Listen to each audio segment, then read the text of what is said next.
सरदार साहब हमारे देश के सबसे बड़े नेताओं में से एक माने जाते हैं। उन्होंने आजादी की लड़ाई में एक महत्वपूर्ण भूमिका अदा की और आजादी के बाद भारत के उप प्रधानमंत्री के रूप में राजाओं और नवाबों की 500 से अधिक रियासतों को भारत में शामिल करने का काम का नेतृत्व किया।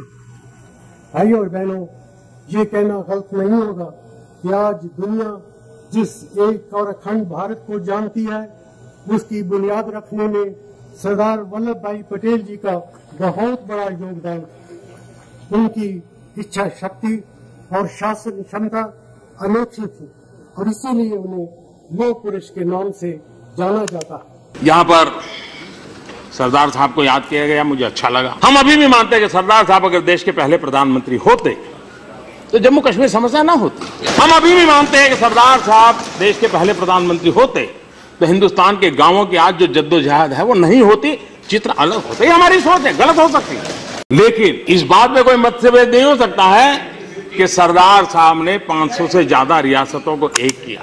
कि बहुत कम लोग ऐसे होंगे सरदार पटेल शरीक है जिन्होंने कभी भी अपनी प्रसिद्धि के लिए जीवन में कुछ नहीं किया।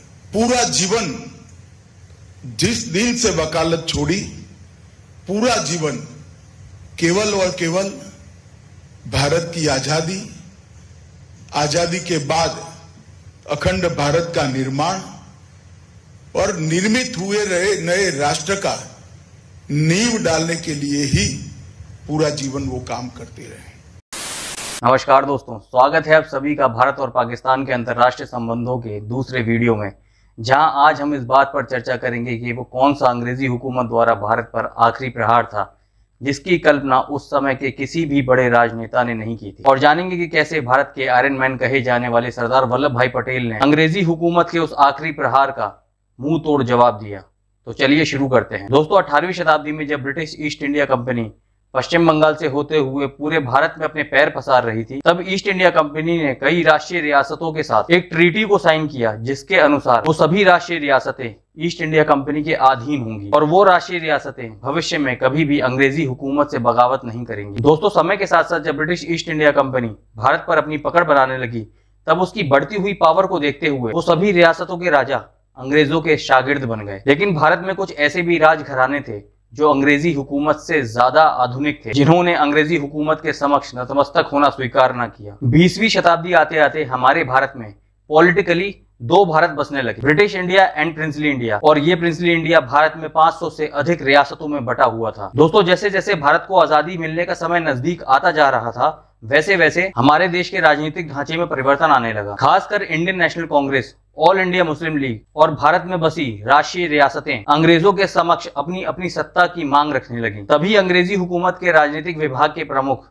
यानी कि ब्रिटिश गवर्नमेंट के पॉलिटिकल डिपार्टमेंट के हेड कॉनराड लॉरेंस कॉरफील्ड ने यह घोषणा की that there will be a lapse of paramountcy, जिसके अनुसार अंग्रेजी हुकूमत उन सभी संधियों को रद्द करने जा रही थी जो ब्रिटिश ईस्ट इंडिया कंपनी और प्रिंसली स्टेट्स के बीच में पूर्व काल में हुई थी। इस लिहाज से technically each and every princely state will be independent. और इस लैप्स ऑफ पैरामाउंसी के फैसले पर मोहर लगाने के लिए उस समय के यूनाइटेड किंगडम के प्राइम मिनिस्टर क्लेमेंट एटली ने यूनाइटेड किंगडम के पार्लियामेंट में एक स्टेटमेंट जारी कर लोगों के बीच लैप्स ऑफ पैरामाउंसी के फैसले को और पुख्ता कर दिया। दोस्तों, क्लेमेंट एटली द्वारा या अंग्रेजी हुकूमत द्वारा भारत पर इस आखिरी प्रहार की कल्पना उस समय के भारत के किसी भी बड़े राजनेता ने नहीं की थी। कोई भी स्वतंत्रता सेनानी ऐसा भारत नहीं चाहता था जो पहले से ही लोगों में बटा हुआ हो, जहां हर कोई रियासत खुद के सॉवरेन स्टेटस या फिर आधिपत्यता की चाह में भारत के संग जुड़ने में हिचकिचाता हो। लेकिन तभी भारत के नए वाइसरॉय और पंडित जवाहरलाल नेहरू जी के मित्र लुईस माउंटबेटन ने भारत के पॉलिटिकल स्ट्रक्चर को समझते हुए क्लेमेंट एटली के फैसले में बदलाव किया और 3 जून 1947 को पूरे भारत में माउंटबेटन प्लान लागू कर दिया, जिसके अनुसार भारत आजाद भी होगा, भारत और पाकिस्तान का बंटवारा भी होगा, लेकिन किसी भी रियासत को यह अनुमति नहीं दी जाएगी कि वो खुद को एक इंडिपेंडेंट स्टेट घोषित कर सके। माउंटबेटन प्लान के अनुसार राष्ट्रीय रियासतों के पास सिर्फ 2 ही ऑप्शन थे, या तो वो इंडिया को ज्वाइन करे या पाकिस्तान को, by signing instrument of accession. दोस्तों, इंस्ट्रूमेंट ऑफ एक्सेशन एक ऐसी ट्रीटी थी जिसके अनुसार कोई भी रियासत भारत से जुड़ सकती थी, लेकिन उस रियासत को अपने 3 अधिकार भारत को देने होंगे, defence, communication and external affairs. दोस्तों, ये तीनों अधिकार भारत सरकार को देकर राष्ट्रीय रियासतें इस बात का प्रमाण देती हैं कि वो डिफेंस जैसे सेना बल, कम्युनिकेशन जैसे रेलवे सिस्टम पोस्टल सिस्टम और एक्सटर्नल अफेयर्स जैसे diplomatic relations with foreign countries, इन विषयों के लिए राष्ट्रीय रियासत भारत सरकार पर निर्भर है, जिससे भारत सरकार को इस बात का आश्वासन मिलेगा कि भविष्य में कोई भी रियासत दूसरे देश के साथ मिलकर भारत पर आक्रमण नहीं करेंगी। दोस्तों, माउंटबेटन के इस फैसले से भोपाल के नवाब और चैम्बर्स ऑफ प्रिंस के चांसलर नवाब हमीदुल्लाह खान ने हर तरीके से सभी रियासतों के राजाओं को मनाने की कोशिश की कि कोई भी रियासत भारत के साथ संधि ना करे।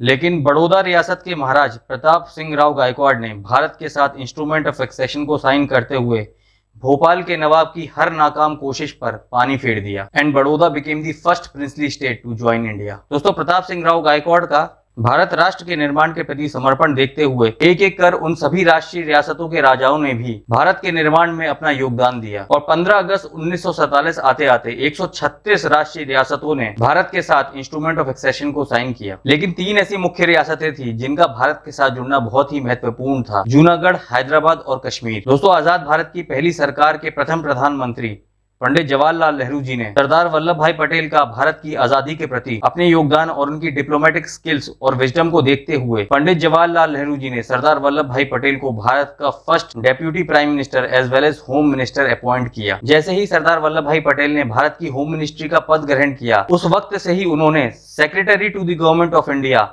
वीपी मेनन के साथ मिलकर बचे हुए प्रिंसली स्टेट को भारत में जोड़ने का फैसला किया। जहां एक तरफ वीपी मेनन भारत की उन छोटी रियासतों को भारत से जोड़ने में व्यस्त थे, वहीं सरदार वल्लभ भाई पटेल जूनागढ़, हैदराबाद और कश्मीर को भारत से जोड़ने की स्ट्रेटेजी बनाने लगे। दोस्तों, वीपी मेनन के लिए उस समय सबसे बड़ा चैलेंज ये था कि वो कैसे जोधपुर, इंदौर और त्रावणकोर की रियासतों को भारत से जोड़े, क्योंकि जोधपुर के राजा हनुमंत सिंह पहले से ही मोहम्मद अली जिन्ना से इस बात पर विचार विमर्श कर रहे थे कि क्या कोई ऐसी पॉसिबिलिटी है जिससे जोधपुर पाकिस्तान में शामिल हो सके। बट वल्लभ भाई पटेल की डिप्लोमेटिक स्किल्स और वीपी मेनन की कन्विंसिंग पर्सनैलिटी से राजा हनुमंत सिंह ने भारत से जुड़ने का फैसला किया। देखते ही देखते इंदौर के यशवंत राव होलकर ने भी भारत से जुड़ने का फैसला किया, पर त्रावणकोर को भारत में जोड़ना वीपी मेनन के लिए बहुत ही चैलेंजिंग टास्क था, क्योंकि Travancore has the largest reserve of thorium, जो यूरेनियम के एनरिचमेंट के लिए बहुत ही इंपॉर्टेंट रिसोर्स है। और इस रिसोर्स को पाने के लिए उस वक्त की ग्लोबल न्यूक्लियर पावर जैसे यूनाइटेड किंगडम और यूनाइटेड स्टेट्स किसी भी हद तक जा सकती थी। ऐसी अपॉर्चुनिटी को सेंस करते हुए त्रावणकोर के दीवान सीपी रामास्वामी ने भारत के समक्ष त्रावणकोर को स्वतंत्र रहने का प्रस्ताव रखा। लेकिन कुछ ही दिनों में सीपी रामास्वामी के असैसिनेशन के बाद त्रावणकोर के महाराजा को ये बात समझ में आ गई that it would be smarter to be the part of India, और देखते ही देखते त्रावणकोर भी भारत से जुड़ गया। दोस्तों, वल्लभ भाई पटेल और वीपी मेनन ने जोधपुर, इंदौर और त्रावणकोर को भारत से तो जोड़ लिया,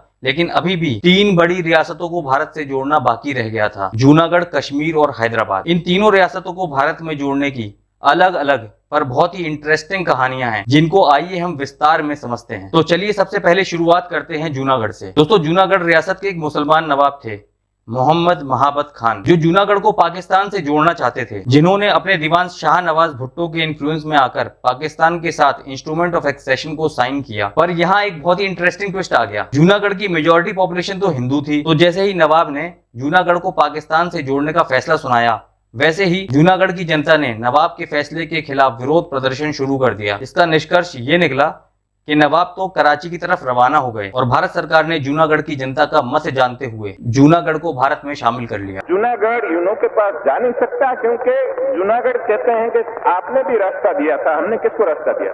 हमने किसी को रास्ता दिया नहीं। वो जो जूनागढ़ के लोग थे, उन लोग अपने रास्ते से जाते थे, वही रास्ते गए, उसने हमने किसी ने रास्ता दिया नहीं, और हमने न कोई चीज उसको दिया, कोई न साथ दिया।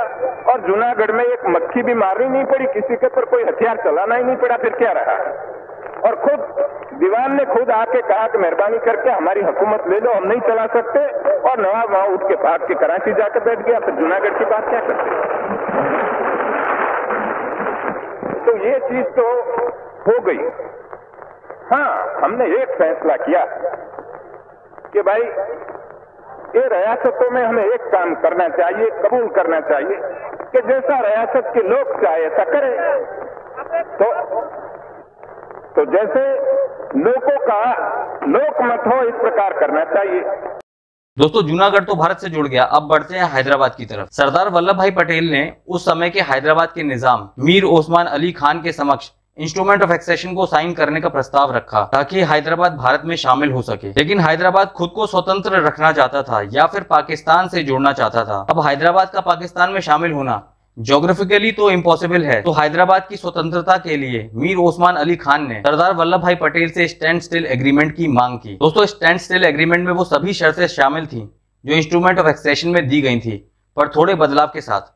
जैसे भारत और हैदराबाद के बीच में एजेंट्स एक्सचेंज किए जाएंगे। निजाम की ये मांग थी कि हैदराबाद भारत से तो जुड़ेगा पर फिर भी इंडिपेंडेंट स्टेट कहलाएगा। मतलब ये सिर्फ दुनिया के सामने हैदराबाद के निजाम के वाहवाही की बात रह गई थी। तो सरदार वल्लभ भाई पटेल ने इस स्टैंड स्टिल एग्रीमेंट को मंजूरी देते हुए हैदराबाद के साथ 29 नवंबर 1947 को स्टैंड स्टिल एग्रीमेंट को साइन किया। पर हैदराबाद को लेकर असली प्रॉब्लम शुरू होती है स्टैंड स्टिल एग्रीमेंट को साइन करने के बाद, जब भारत की ओर से भेजे हुए एजेंट के एम मुंशी साहब ने हैदराबाद में ये ऑब्जर्व किया कि निजाम के साथ भारत का स्टैंड स्टिल एग्रीमेंट साइन करना भारत की सबसे बड़ी गलती थी, क्योंकि पूरे देश में ऐसा माहौल बनता जा रहा था कि भारत सरकार की पकड़ हैदराबाद के जमीनी मुद्दों से छूटती जा रही है। दोस्तों, तब वीपी मेनन ने के एम मुंशी साहब से हैदराबाद के जमीनी मुद्दों की जानकारी लेते हुए भारत सरकार को यह सूचना दी कि हैदराबाद के निजाम और उनके सलाहकार इस प्लानिंग में है कि स्टैंड स्टिल एग्रीमेंट के तहत कि जैसे ही भारतीय सेना हैदराबाद से विड्रॉ की जाएगी तभी हैदराबाद खुद की पुलिस या फिर प्राइवेट आर्मी को ऑर्गेनाइज करेगा जो हैदराबाद को भारत से स्वतंत्र करवाएगी। दोस्तों, हैदराबाद के निजाम ने भारत के खिलाफ सिर्फ बगावत ही नहीं बल्कि स्टैंड स्टिल एग्रीमेंट के बाकी के क्लॉजेस को भी तोड़ा था। जैसे निजाम ने भारत को बिना बताए पाकिस्तान से 15 मिलियन पाउंड का कर्ज लिया ताकि हैदराबाद भारत से लड़ने के लिए अपनी प्राइवेट आर्मी रजाकार्स को खड़ा कर सके, जिसकी सूचना लगते ही भारत सरकार ने हैदराबाद की सभी कम्युनिकेशन लाइंस को ब्लॉक कर दिया। दोस्तों, हैदराबाद में सिचुएशन तब बहुत सीरियस हो गई जब हैदराबाद के एक लोकल कम्युनल ग्रुप इत्तेहाद ने हैदराबाद में कम्युनल किलिंग शुरू की। तब भारत सरकार ने हैदराबाद के निजाम को 31 अगस्त 1948 तक का अल्टीमेटम दिया, बट निजाम ने उस अल्टीमेटम को भी रिफ्यूज कर दिया। And finally under the operation polo India took army action and invaded Hyderabad on 13 सितंबर 1948। अब तो निजाम को सरेंडर करना ही था और नवंबर 1948 में निजाम ने भारत के साथ जुड़ने का फैसला करते हुए इंस्ट्रूमेंट ऑफ एक्सेशन पर साइन किया। दोस्तों, जूनागढ़ और हैदराबाद को भारत से जोड़ने के बाद अब बढ़ते हैं कश्मीर की तरफ। दोस्तों, जैसे जूनागढ़ में राजा मुसलमान हुआ करते थे और वहां की मेजॉरिटी पॉपुलेशन हिंदू हुआ करती थी, उसी प्रकार ठीक उसके विपरीत कश्मीर के एक हिंदू राजा थे महाराजा हरि सिंह और कश्मीर की मेजॉरिटी पॉपुलेशन मुस्लिम हुआ करती थी। देश की आजादी के बाद महाराजा हरि सिंह कश्मीर को इंडिपेंडेंट रखना चाहते थे, लेकिन कश्मीर की मेजॉरिटी मुस्लिम पॉपुलेशन यह चाहती थी कि कश्मीर पाकिस्तान में शामिल हो जाए। पर जैसा कि मैंने आपको बताया कि महाराजा हरि सिंह कश्मीर को स्वतंत्र रखना चाहते थे, लेकिन फिर भी कश्मीर की मेजॉरिटी पॉपुलेशन का मान रखते हुए महाराजा हरि सिंह ने पाकिस्तान के साथ स्टैंड स्टिल एग्रीमेंट साइन किया। पाकिस्तान की सरकार इस बात को अच्छे से जानती थी कि महाराजा हरि सिंह एक ना एक दिन भारत से जुड़ने का निर्णय ले ही लेंगे, तो कश्मीर को खोने के डर से पाकिस्तान ने अपनी आर्म्ड फोर्सेस को अंडर कवर रखते हुए कश्मीर भेजा ताकि वो Pakistani under cover agents Kashmir की राजधानी श्रीनगर पहुंचकर पूरे कश्मीर पर कब्जा कर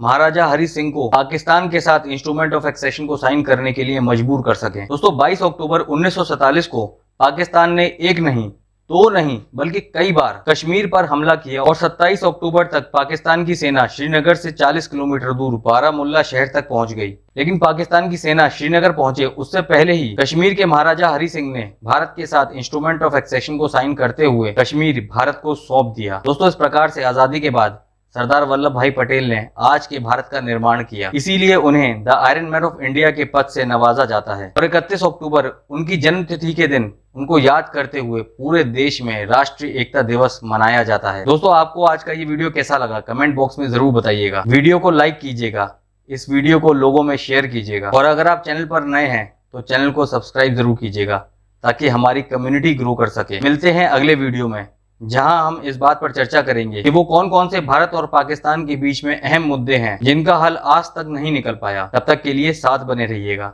धन्यवाद। सबसे ऊंचा था वो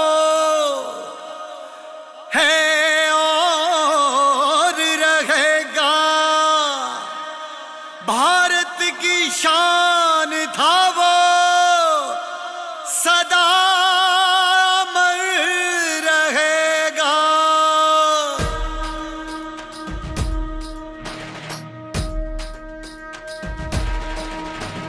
सबसे ऊंचा है सबसे शानदार, लोह पुरुष है हमारा सरदार।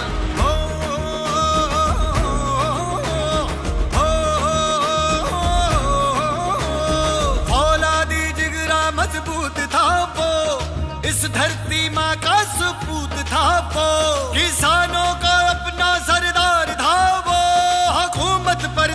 असरदार था वो, देश को जोड़ा शिल्पकार था वो, सोमनाथ का जीर्णोद्वार था वो।